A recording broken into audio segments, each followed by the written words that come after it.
नमस्कार। आप गांव कलर्स पॉडकास्ट सुन रहे हैं। इस वीडियो में हम आपसे बिहार में पंचायत चुनाव को लेकर एक अहम जानकारी साझा करने जा रहे हैं। आपको पता है बिहार में कोरोना का संकट काल चल रहा है और ऐसे में दूर दूर तक बिहार में पंचायत चुनाव का होना फिलहाल संभव नहीं लग रहा है। ऐसे में सबसे बड़ा सवाल ये कि बिहार के जितने भी पंचायत प्रतिनिधि है क्या उनका अधिकार छिन जाएगा या उनका अधिकार उनके पास रहेगा। ये सवाल इसलिए क्योंकि आपको पता है कुछ ही दिनों के बाद इन सभी का मुखिया समेत पंचायत के जितने भी जनप्रतिनिधि है उनका कार्यकाल समाप्त हो जाएगा। ऐसे में सबसे बड़ा सवाल कई दिनों से ये चल रहा था जिसका जवाब हम इस वीडियो में तलाशने की कोशिश करने जा रहे हैं। बिहार में पंचायत चुनाव होने की आशा अब दूर दूर तक नजर नहीं आ रहे हैं, लेकिन इन सभी के बीच पंचायती राज संस्थाओं के प्रतिनिधियों के लिए सुखद खबर सामने आ रही है। चुनाव न हो पाने की स्थिति में ऐसी संस्थाओं को क्रियाशील बनाए रखने के मकसद से एक साथ दो विकल्पों पर विचार किया जा रहा है।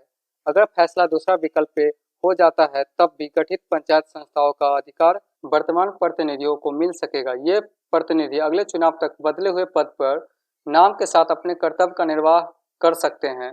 बिहार में पंचायती राज संस्थाओं का कार्यकाल दरअसल 15 जून को समाप्त हो रहा है, लेकिन कोरोना की स्थिति को देखते हुए समय पर चुनाव करा पाना संभव नहीं दिख रहा है। विधानसभा चुनाव को लेकर चुनाव आयोग पे जिस तरीके से सवाल खड़े हुए हैं वैसे में बिहार में पंचायत चुनाव करा पाना संभव नहीं है।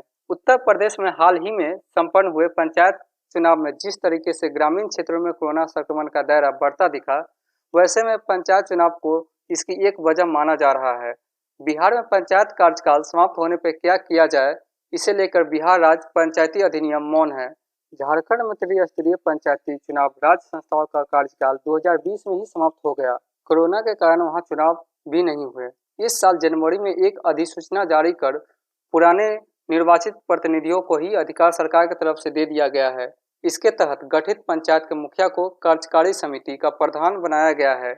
झारखंड में प्रधान कार्यकारी समिति पंचायत समिति कर दिया गया। इसी तरह जिला परिषद के अध्यक्ष को प्रधान कार्यकारी समिति जिला परिषद बनाया गया। इस सभी संस्थाओं में सरकारी प्रतिनिधियों के तौर पे ही व्यवस्था कायम रखी गई है। झारखंड में नई व्यवस्था के कार्यकाल 6 महीने तक रखा गया है। बिहार में अगर पंचायती राज संस्थाओं का चुनाव नहीं होता है तो ऐसे में झारखंड के तर्ज पे कार्यकाल बढ़ाया जाए तो कोई आश्चर्य की बात नहीं होगी। फिलहाल सभी विकल्पों पर सरकार विचार कर रही है। बिहार के पंचायती राज मंत्री सम्राट चौधरी के माने तो फिलहाल सभी राज्यों के परिस्थितियों पर विचार किया जा रहा है और सरकार के स्तर पर ही निर्णायक फैसला लिया जाएगा। तो कुल मिलाकर सवाल बड़ा है। ऐसे सवालों का जवाब सरकार भी तलाश रही है। फिलहाल फैसला कुछ नहीं आया है, लेकिन संभावना बताई जा रही है कि अन्य राज्यों में जिस तरीके से ऐसे पद का नाम बदलकर अधिकार सौंप दिए गए हैं, तो क्या उसी तरीके से बिहार में भी अगर पंचायत चुनाव नहीं होता है जो माना जा रहा है। फिलहाल बिहार में कोरोना संकट काल की वजह से पंचायत चुनाव करा पाना संभव नहीं है। तो ऐसे में क्या बिहार में जितनी पंचायत जनप्रतिनिधि है उनका कार्यकाल समाप्त होने के बाद उनका अधिकार किसी और प्रारूप में उनके पास ही रहेगा या कुछ और होगा, ये फैसला कुछ भी आ सकता है। लेकिन फिलहाल संभावना जताई जा रही है वो हमने आपको इस वीडियो में बता दिया है।